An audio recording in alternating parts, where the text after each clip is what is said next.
পরিষ্কার বলি শোনো, তারা বিশ্বাস করে মুসলমান সংখ্যার ভিত্তিতে লড়াই করে না। এই মুসলমান অস্ত্রের বলে লড়াই করে না। ১৫০০ বছর ধরে হাজারো প্রমাণ আছে, যখনই মুসলমান মনে করেছে অস্ত্রের বলে সংখ্যার বলে জিতে যাবে, মুসলমান জিততে পারে নাই। আর যখন মুসলমান মনে করেছে আল্লাহ বিজয় করবে, আফগান থেকে পথে ফেরাউন গেছে, তারাও সে পথে যাবে। তাই হয়েছে। অনেকে মনে করে এই তো আসতেছে, ফিরে আসতেছে, কোনদিন ফিরে আসতে পারবে না। হুজুর আপনি কেমনে জানেন, কেমনে বলেন? আরে খোদাই গজবে যাদের পতন হয়, আল্লাহ তাদের পতনকে নিদর্শন বানিয়ে রাখেন, তারা আর কখনো ফিরতে পারে না। নিদর্শন হয়ে থাকবে অন্তত আগামী ১০০ বছর যাবত। ফেসিবাদ নিদর্শন হয়ে থাকবে এই জাতির জন্য। এর মানে এই জাতি ফেসিবাদ থেকে শিক্ষা নেবে। তোমরাও যদি ইসলামের বিরুদ্ধে ষড়যন্ত্র করো, ইসলাম বিরোধিতা করো, তোমাদের পতন ও ফেসিবাদের মতো হবে।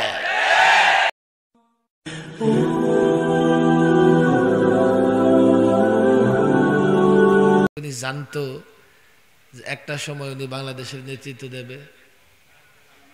অবাক করা বিষয় হলো, বাংলাদেশের প্রধান 2টা রাজনৈতিক দল, এই 2 রাজনৈতিক দলের নেত্রী কিংবা নেতা একটাও ঢাকার আশেপাশে না। একটা গোপালগঞ্জ বর্ডারে, আরেকজন কোথায়? আপনাদের কাছাকাছি হতে পারে। বাংলার আনাচে কানাচে এমন রত্ন, এমন মুক্তা পড়ে আছে, যাদেরকে যদি উদ্বুদ্ধ করা যায়, যাদেরকে যদি তৈরি করা যায়, আগামী বাংলাদেশ যখন ইসলামের বাংলাদেশ হবে, তখন তারাই নেতৃত্ব দেবে ইনশাআল্লাহ। এই জন্যই দেশের প্রান্তে প্রান্তে, নানা সীমানা প্রান্তে গিয়ে আলোচনা করি, মনি মুক্তা খুঁজে বেড়াই। বলে না, যেখানে দেখিবে ছাই, উড়াইয়া দেখো তাই, পেলেও পেতে পারো মানিক রতন। শোনেন না এই কবিতা? যেখানে, আপনাদের কষ্ট হচ্ছে নাকি? যেখানে দেখিবে ছাই, উড়াইয়া দেখো তাই, পেলেও পেতে পারো মানিক রতন। মুক্তা হয় কোথায়? ঝিনুকে। আপনাদের এই সাগরে ঝিনুক, কাছেই তো সাগরটা, আরেকটু ধাক্কা দিলে বরিশাল চলে যাইতাম। ওই পাশেই তো বরিশাল না? এদিকে কুতুবদিয়া পশ্চিমে, আর এদিকে বরিশাল। কোথায়? অনেক দূরে। সন্দ্বীপ হাতিয়া, ওটার পাশেই তো বরিশাল। ভোলা, মানে জোরে গাড়ি টানলে ওদিকে চলেই যেতাম আমি। এই সাগরে ঝিনুক পাওয়া যায় কি যায় না? সব ঝিনুকে মুক্তা পাওয়া যায়? এরপরে সবগুলো ঝিনুক টোকাই নিয়ে আসে কেন? তালাশ করে দেখে কোনোটাই হয়তো বা পাওয়া যেতে পারে। এই যে যুবকদের সামনে কথা বলি রাতের পর রাত, ওইটাই মুক্তা খুঁজে বেড়াচ্ছে। মুক্তা কোন ঝিনুকে মুক্তা হয় মানুষ জানে না। কে দ্বীনের কথা, ইসলামের কথা শুনে তৈরি হয়ে যায়, আল্লাহ ছাড়া কেউ বলতে পারে না। হতে পারে কালকে এখান থেকে, পেকুয়া থেকেই আল্লাহ তাবারক ওয়া তাআলা এমন একদল যুবককে তৈরি করে দেবেন, এমন এক কাফেলা তৈরি করে দেবেন, যারা সত্যিকার অর্থেই বৈষম্য দূর করবে, সত্যিকার অর্থেই এদেশে কোরআনী শাসন চালু করবে। একটা স্বপ্ন আমরা দেখি, আমাদের স্বপ্নটা হয়তো আপনাদের অনেকের পছন্দ হয় না। পছন্দ হোক আর না হোক, যেই স্বপ্ন আমরা দেখি ইসলাম প্রতিষ্ঠার, সেই স্বপ্ন বাস্তবায়িত হলেই আমরা প্রকৃত শান্তি, দুনিয়া এবং আখিরাতের কল্যাণ অর্জন করতে পারবো। কথা ঠিক না বেঠিক? আমরা ঘুরে ফিরে বক্তৃতা করি, নানা বিষয় নিয়ে বক্তৃতা হয়। তো আমি আমার মতো হয়তো বা কয়েকজন, আমরা মূলত জাতিকে জাগ্রত রাখতে চাই, জাতিকে জাগ্রত করতে চাই। কেন? এই জাতি যদি ঘুমিয়ে থাকে, ঈমানও হেফাজত করা যাবে না, দেশটাও হেফাজত করা যাবে না। আর আমরা যদি জাগ্রত থাকি, যত ক্ষুদ্র হই না কেন, কেউ আমাদের উপর আগ্রাসন চালিয়ে নিরাপদ থাকতে পারবে না। জাগ্রত থাকতে হবে। প্রতিনিয়ত ইসলাম এবং মুসলমানদের বিরুদ্ধে ষড়যন্ত্র হচ্ছে, প্রতিনিয়ত।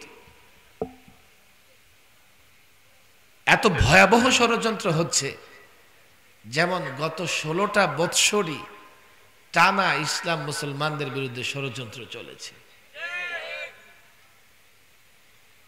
এক এক ষড়যন্ত্রের শেকড় এত গভীরে, একটা সময় তো আমরা হতাশ হয়ে গিয়েছিলাম, আর মনে হয় এদেশে ইসলাম নিয়ে বাঁচা যাবে না, আর মনে হয় ইসলাম নিয়ে বাঁচা যাবে না। তবে হতাশার মধ্যেও একটা আলো ছিল। কি সেই আলো? ফেরাউন যত শক্তিশালী ছিল না কেন, হযরত মূসার মোকাবেলায় টিকতে পারে নাই। কিয়ামত পর্যন্ত যারাই ফেরাউনের ভূমিকায় অবতীর্ণ হবে, যে পথে ফেরাউন গেছে তারাও সে পথে যাবে। তাই হয়েছে। অনেকে মনে করে এই তো আসতেছে, ফিরে আসতেছে। না, কোনোদিন ফিরে আসতে পারবে না। হুজুর আপনি কেমনে জানেন, কেমনে বলেন? আরে খোদাই গজবে যাদের পতন হয়, আল্লাহ তাদের পতনকে নিদর্শন বানিয়ে রাখেন, তারা আর কখনো ফিরতে পারে না। নিদর্শন হয়ে থাকবে অন্তত আগামী 100 বছর যাবত। ফেসিবাদ নিদর্শন হয়ে থাকবে এই জাতির জন্য। এর মানে এই জাতি ফেসিবাদ থেকে শিক্ষা নেবে। তোমরাও যদি ইসলামের বিরুদ্ধে ষড়যন্ত্র করো, ইসলাম বিরোধিতা করো, তোমাদের পতন ফেসিবাদের মতো হবে। আল্লাহ নিদর্শন বানিয়ে রাখবেন। ষড়যন্ত্র হচ্ছে, আমাদের কথাগুলো যুবকেরা বুঝবার চেষ্টা করে না, যার জন্য গত 16টা বৎসর আমরা যখন আন্দোলন সংগ্রাম করেছি, তো যুবকেরা দূর থেকে তামাশা দেখেছে, বলে এগুলো মৌলবীদের কাজ, আমরা এগুলো কেন করব? আর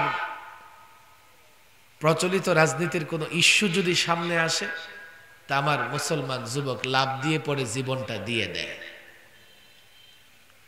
অথচ ইসলাম যদি না থাকে, ইসলাম যদি না থাকে, দেশ হেফাজত করতে পারবে না, তোমার ইজ্জত হেফাজত করতে পারবে না। ইসলাম আমাদের পাওয়ার, শক্তি। ষড়যন্ত্র হচ্ছে, কিন্তু ষড়যন্ত্র সম্পর্কে আল্লাহর ফয়সালা কি? সমস্ত ষড়যন্ত্র আল্লাহ ধূলিসাৎ করে দেবেন, যদিও ভারত কাফের বেঈমানদের তা পছন্দ না হয়। ইউরিদুনা লিইউতফিউ নূরাল্লাহি বিআফওয়াহিহিম আল্লাহু মুতিম্মু নূরিহি ওয়ালাউ কারিহাল কাফিরুন। ভারত চায় না এই পরিবর্তনটা আসুক, এখনো তারা বরদাস্ত করতে পারতেছে না। আল্লাহর ফয়সালা, ষড়যন্ত্রকারী ধ্বংস হবে। ধ্বংস হয়েছে, কোন কাফের বেঈমান তাদের ঠিকা দিয়ে রাখতে পারে না। আমাদের সজাগ সচেতন থাকতে হবে। এই মুহূর্তে এটাই মেসেজ আপনাদের জন্য। আগে বুঝেন গত 16 বছর কি ষড়যন্ত্র হয়েছে। এখন স্কুল কলেজ ইউনিভার্সিটি ছেলেরা বক্তৃতায় বলতেছে 11তে বাংলাদেশের সংবিধান সংশোধন করেছে ফেসিবাদ। সংবিধান সংশোধন করেই আলেম ওলামাদের জঙ্গি বানানোর ষড়যন্ত্র শুরু হয়েছে।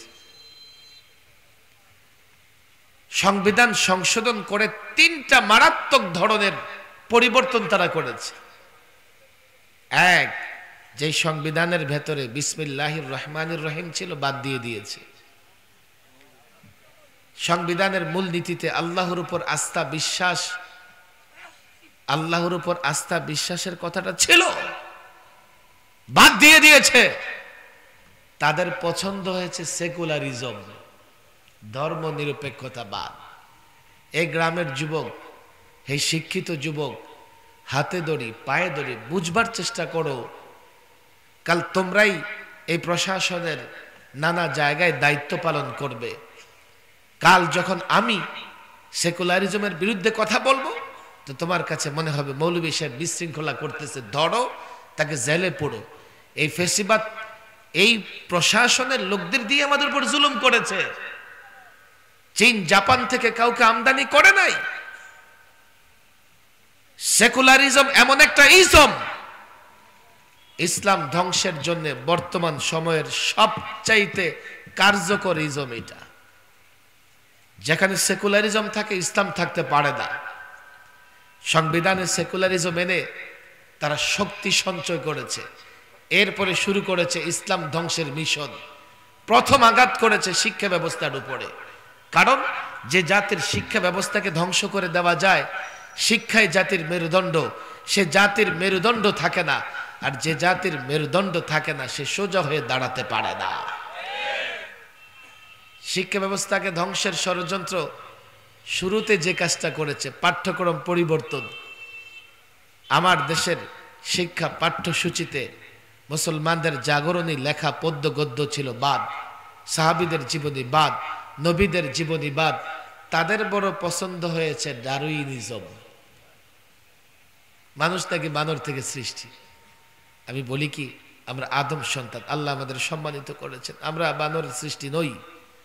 তোমরা যারা ডারউইনের মতবাদে বিশ্বাসী, তোমাদের যাদের জন্ম নদী নালায় খাল বিলে পার্কের চিপা চাপায়, তোমরা তালাশ করে দেখো তোমাদের জন্মের পেছনে বানরের অবদান আছে না নাই? আমরা বানরের বাচ্চা হতে যাব কেন? তাদের পছন্দ হয়েছে ট্রান্সজেন্ডার, তাদের পছন্দ হয়েছে পৌত্তলিকতা। কিশোরগঞ্জের ইসলামী শিক্ষা বইয়েও দুর্গার ছবি। স্কুল কলেজের 2 কোটি শিক্ষার্থীকে নাস্তিক বানাবার জন্য, পৌত্তলিক বানাবার জন্য ষড়যন্ত্র করেছে।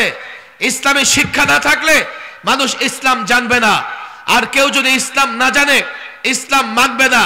ইসলাম না মানলে ইসলাম থাকবে না। ইসলাম না রাখবার জন্যে, ইসলাম ধ্বংস করবার জন্যে সর্বপ্রথম তারা শিক্ষা ব্যবস্থাকে ধ্বংসের সিদ্ধান্ত নিয়েছে। 2 নম্বর ষড়যন্ত্র করেছে বাংলাদেশে। তারা গোটা পৃথিবীর মানুষ জানে বাংলাদেশ একটা মুসলিম দেশ, সবাই জানে। দেশটাকে বানাতে চেয়েছে মূর্তির দেশ। ঢাকার শহর মসজিদের শহর, মসজিদের শহরকে বানিয়ে ফেলেছে মূর্তির শহর। যে ঢাকা ইউনিভার্সিটির জায়গা একজন মুসলিম নবাব দিয়েছেন, মুসলমানের সন্তানেরা সেখানে পড়াশোনা করবে, সে ঢাকা ইউনিভার্সিটির ভিতরে 360 মূর্তি স্থাপন করেছে। বাংলাদেশের অলিতে গলিতে এখানে সেখানে মূর্তি স্থাপন করে বাংলাদেশের পরিচয় বদলে দিতে চেয়েছে। আমরা যখন এর বিরোধিতা করেছি, আমাদের উপর জুলুম নিপীড়ন চালিয়েছে। আরে একটা মুসলমানের সবচাইতে বড় সম্পদ হচ্ছে ঈমান। কোন মুসলমান মূর্তি পূজা করে না, কোন মুসলমান মূর্তির কাছে মাথা নত করে না। আর তারা চেয়েছে প্রত্যেকটা মুসলমানের সিনা থেকে ঈমান দূর করে মূর্তির প্রেম, মূর্তির ভালোবাসা বসিয়ে ইসলাম ধ্বংস করতে। কথা ঠিক না ব্যাঠে?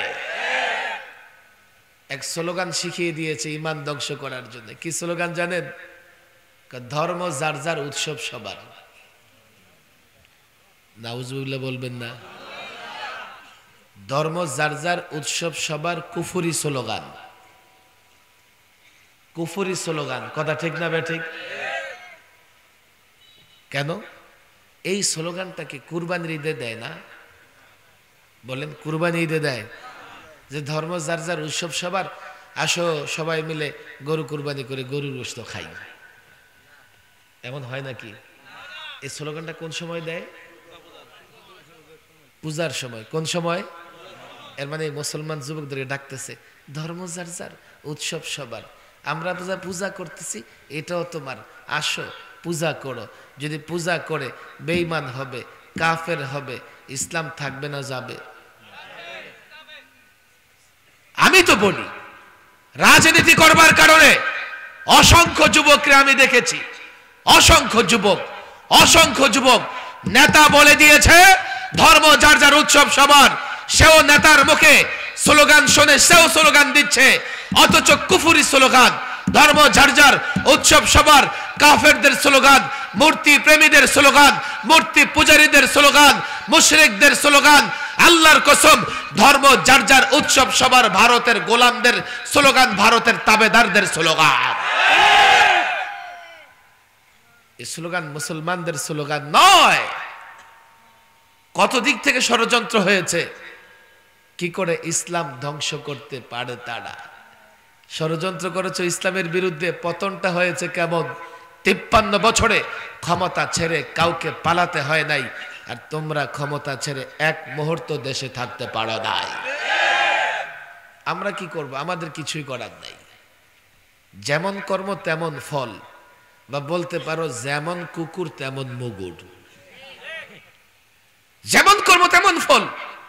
আমরা প্রতিহিংসায় বিশ্বাসী নই, আমরা প্রতিশোধে বিশ্বাসী নই, কিন্তু কাজই করেছে এমন, কাজই করেছে এমন। আবার যেমন কর্ম তেমন ফল ভোগ করতেছো, জাতি যেমন কুকুর তেমন মুগুর দেওয়ার পরে তওবা কিন্তু করে নাই, তওবা করে নাই। দেশের বিরুদ্ধে ষড়যন্ত্র করতেছে, একের পর এক ষড়যন্ত্র। কখনো ভ্যান চালক মাঠে নেমে যাচ্ছে, কখনো রিক্সা চালকদের মাঠে নামিয়ে দিচ্ছে, কখনো সিএনজি ওয়ালাদের মাঠে নামিয়ে দিচ্ছে, কখনো চট্টগ্রাম থেকে ইসকনকে তারা মাঠে নামিয়ে দিচ্ছে। একের পর এক ষড়যন্ত্র করে দেশকে অস্থিতিশীল করে আবারও ফিরে আসতে চেষ্টা করছে।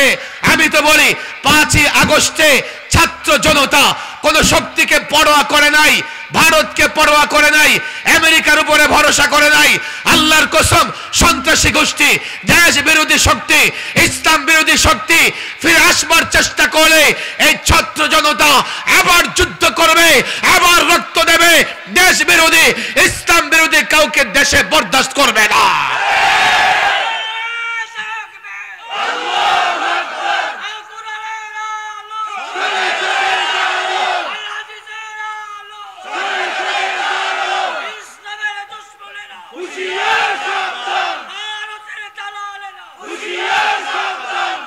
সজাগ থাকতে হবে, ঘুমায় থাকলে হবে না, জাগ্রত থাকতে হবে।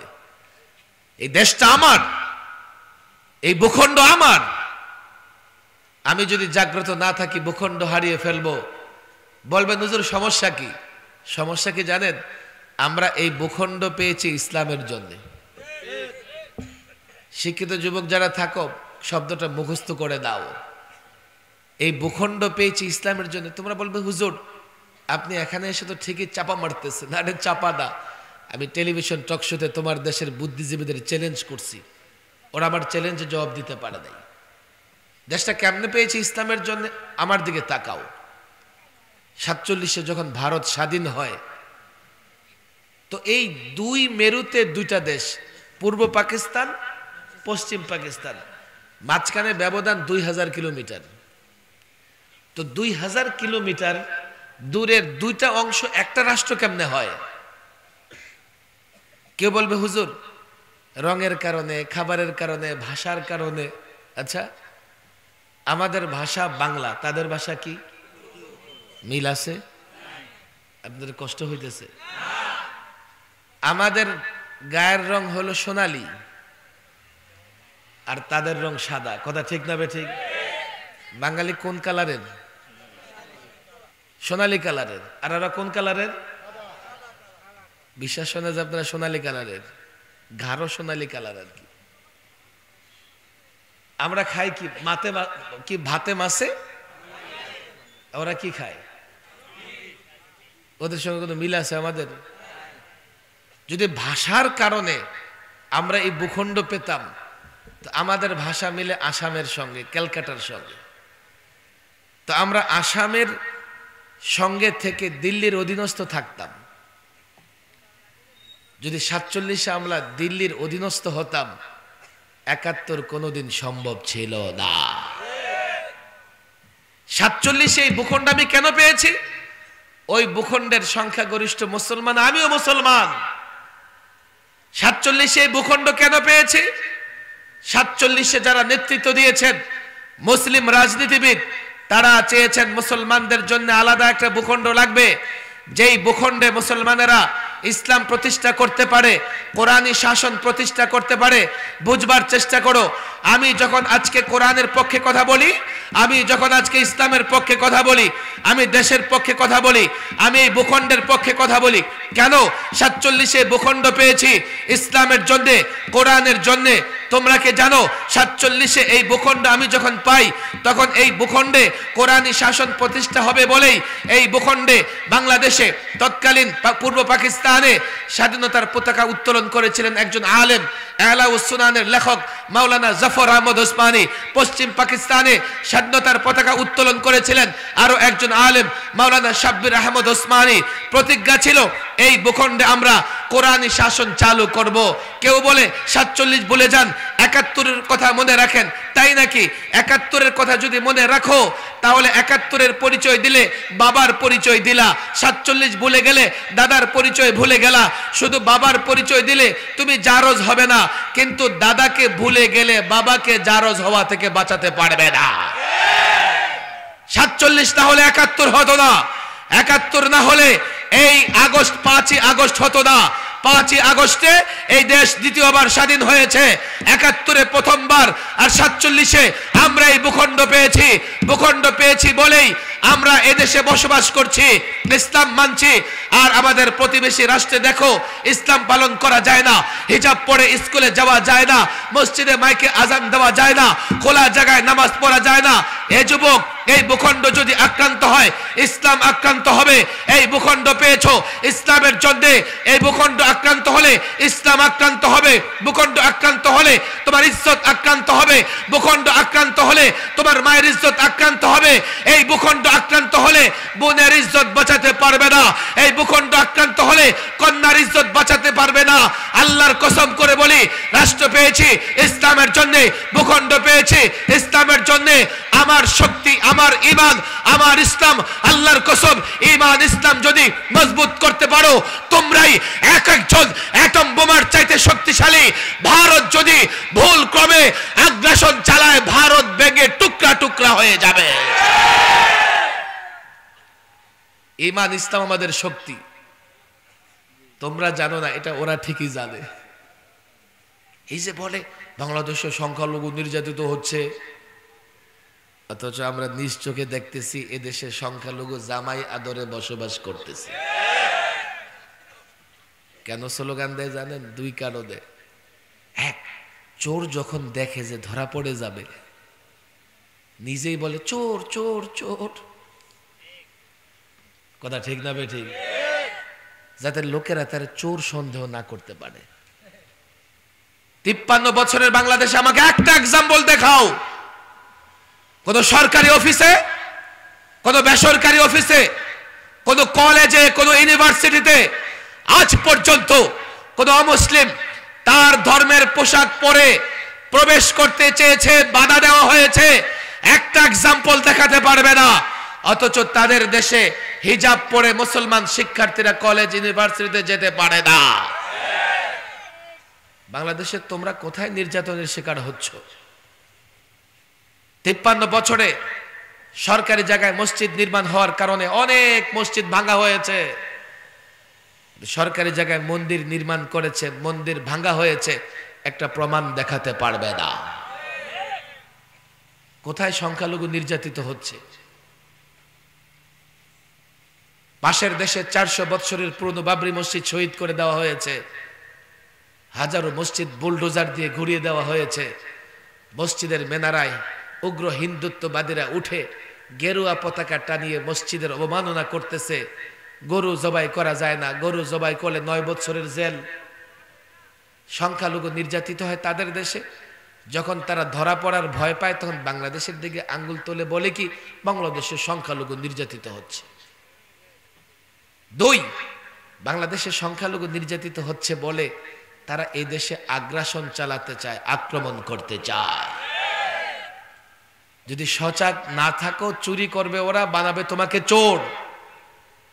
আবার তোমার উপরে তারা আগ্রাসন চালিয়ে তোমার রাষ্ট্রকে তারা ধ্বংস করবার ষড়যন্ত্র করবে। আমি প্রায় বলি, এই রাষ্ট্রকে হেফাজত তোমরা কেমনে করবে আমাকে বলো। রাষ্ট্রে 2 ধরনের লোক আছে, একটা হলো বস্তুবাদী, একটা হলো ঈমানবাদী। আমার দিকে তাকান, আমার কথা শেষ হয়ে যাচ্ছে। বস্তুবাদী আর বলেন, বস্তুবাদী আর যারা বস্তুতে বিশ্বাসী, আসবাবে বিশ্বাসী, যারা ইনস্ট্রুমেন্টে বিশ্বাসী, বস্তু ছাড়া কিচ্ছু বুঝে না, আল্লাহর উপর ভরসা নাই, তারা দেশের জন্য লড়াই করতে পারবে? কেন পারবে না? কেমনে পারবে? তারা দেখবে কি, হায় হায় হায়, যারা আগ্রাসন চালাইতেছে, কত বিশাল দেশ, যারা আগ্রাসন চালাইতেছে কত বড় সেনাবাহিনী, যারা আগ্রাসন চালাইতেছে তার অ্যাটম বোমার মালিক। এই বস্তুবাদীরা বলবে, হুজুর চিল্লাচিল্লি দরকার নাই, নত হয়ে যান। নত হয়ে যাবা তো তারা তোমাদেরকে গোলামের জিনজিরে আবদ্ধ করে ফেলবে। আর যারা ঈমানবাদী, পরিষ্কার বলে শোনো, তারা বিশ্বাস করে মুসলমান সংখ্যার ভিত্তিতে লড়াই করে না। এই মুসলমান অস্ত্রের বলে লড়াই করে না। ১৫০০ বছর ধরে হাজারো প্রমাণ আছে, যখনই মুসলমান মনে করেছে অস্ত্রের বলে, সংখ্যার বলে জিতে যাবে, মুসলমান জিততে পারে নাই। আর যখন মুসলমান মনে করেছে আল্লাহ বিজয় করবে, আফগান থেকে সিরিয়া পর্যন্ত নিকট অতীতের ইতিহাস দেখো, আফগানে ২০ বছর আমেরিকা বোমা নিক্ষেপ করেছে। আবার যখন আফগানে স্বাধীনতাকামী তালেবানরা রুখে দাঁড়িয়েছে, আমেরিকা নিটু লুঙ্গি গামছা নিয়ে পালাবার পথ খুঁজে পায় নাই। বদর থেকে নিয়ে খাইবার পর্যন্ত ১০০০ বছর এই মুসলিমরা গোটা দুনিয়া শাসন করেছে। তারা ঈমানবাদী, আল্লাহর উপর বিশ্বাসী ছিল। আজ যদি আল্লাহর উপর বিশ্বাস রাখতে পারো, ঈমানবাদী হও, কাফের বেঈমান তোমার কিছুই করতে পারবে না। তোমার নেতা বস্তুবাদী যদি হয়, এই নেতা রাষ্ট্র এবং তোমাকে হেফাজত করতে পারবে না। বস্তুবাদী নেতাকে ছেড়ে দাও, ঈমানবাদী নেতার পেছনে থাকো, আলেমদের পেছনে থাকো, আলেমদের পেছনে থাকো। আর যাই হোক, আলেমরা দেশকেই ভালোবাসে, নিজের দেশের টাকা পাচার করে বেগম পাড়ায় গিয়ে বাড়ি বানায় না। তোমাদের নেতাদের পছন্দ কোথায়? গিয়ে দেখো, কানাডা, আমেরিকা, নানান দেশ পছন্দ। নিজে থাকে বাংলাদেশে, সন্তান ফ্যামিলি সব লন্ডন, আমেরিকা, ব্রিটেনে। সুযোগ পেলে পালিয়ে যাবে, কোনো সমস্যা নাই। লুটপাট করে বাড়িঘরও বানিয়ে রেখেছে, তোমার কি হবে? দেশ হেফাজত করতে হলে ওলামাদের নেতৃত্বে কাজ করতে হবে। করবো তো ইনশাআল্লাহ? হাত তুলে ওয়াদা করেন, ওলামাদের নেতৃত্বে কাজ করবো তো ইনশাআল্লাহ? যুবকেরা বলো, থাকবা তো আলেমদের সঙ্গে? বলো, থাকবা তো আলেমদের সঙ্গে? ক্ষতিগ্রস্ত হয় না তো? ক্ষতিগ্রস্ত হওয়ার চিন্তা করো? হাত উঠে রাখো, হাত নামানো যাবে না। বলবে, হুজুর অমুক আলেমের এই সমস্যা আছে, বাদ দাও সে আলেমরে। বেজাল থাকতে পারে কি পারে না? বাজারে যত দামি জিনিস আছে, এটার নকল জিনিস আছে না নাই? মেড ইন জিনজিরা আছে না নাই? কিন্তু সব আলেমরা কোনোদিন হক থেকে বিচ্যুত হবে না। ২-৪ জন হতে পারে, ওগুলোর বাদ দাও। ওলামাদের জামাতের সঙ্গে থাকো, তাহলে ইনশাআল্লাহ দুনিয়াতেও কল্যাণ হবে, আখিরাতেও কল্যাণ হবে। থাকবো তো ইনশাআল্লাহ?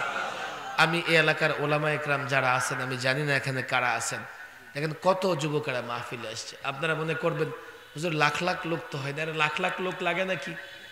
এখানে যেই কটা যুবক আছে, এই কয়টা যুবক তৈরি হয়ে গেলে কক্সবাজার, টেকনাফ থেকে চিটাগং পর্যন্ত ইসলাম কায়েম হবে, কেউ ঠেকাতে পারবে না। বেশি দরকার নাই, যথেষ্ট এই যুবকেরা। ওদেরকে ঈমান দিয়ে তৈরি করতে হবে, ইসলাম দিয়ে তৈরি করতে হবে। মাদ্রাসার ছাত্র যারা আছে, তোমাদের কাছে আমার আহ্বান, প্রত্যেকটা যুবকের ভেতরে সিনা ঈমানের আমানত ঢুকায়া দাও। যদি ঈমান বুঝাইতে পারো তো তুমি তারা রক্ত দিয়ে ফেলবে। আর ঈমান ইসলাম যদি বুঝাইতে না পারো, তুমি রক্ত দিবা, ওরা দূর থেকে দেখবে, ফেসবুকে ভিডিও করবে, তোমার পাশে দাঁড়াবে না। আজকে আমাদের সবচাইতে বড় দুর্বলতা হচ্ছে, আমরা এই যুবকদেরকে ইসলাম শিখাতে পারতেছি না। যুবকরা ভয়ে ভয়ে ইসলাম থেকে দূরে থাকে। ফলে হয় কি ইসলামের বিরুদ্ধে যারা বিরুদ্ধ শক্তিশালী হয়, আর আমরা যারা ইসলামের পক্ষে কথা বলি, আমরা দুর্বল হয়ে যাই। এই যুবকদেরকে ইসলাম বুঝাইতে হবে, ইসলামের সৌন্দর্য, ইসলামের ন্যায়, ইনসাফ, ইসলামের মানবাধিকার, ইসলামের সুষম অর্থ ব্যবস্থা, ইনসাফপূর্ণ বিচার ব্যবস্থা, ইসলামের শান্তি, ইসলামের বিজয় প্রত্যেক যুবককে যদি বুঝাইতে পারো, আলেম আর এই যুবকরা মিলে ইনশাআল্লাহ প্রকৃত সুশাসন কায়েম করবে, শান্তির বাংলাদেশ গড়ে তুলবে। কথা ঠিক না বেঠিক? এই দায়িত্ব মাদ্রাসার ছাত্র আলেমরা পালন করবে। আর যাই হোক, রাত অনেক হয়েছে, সকাল থেকে রাত পর্যন্ত আমিও লম্বা সফর করেছি। যে কথাগুলো বলেছি, কথাগুলোর আমল দরকার। আমল করলেই আমরা ধীরে ধীরে সামনে অগ্রসর হতে পারবো। আল্লাহ তাবারক ওয়া তাআলা এই ইসলামী সমাজ কল্যাণ পরিষদকে কবুল করে নিন, আয়োজকদের কবুল করে নিন। আমার পরে যেহেতু কোনো আলোচক নাই, মুরব্বি দোয়া করে দেবেন।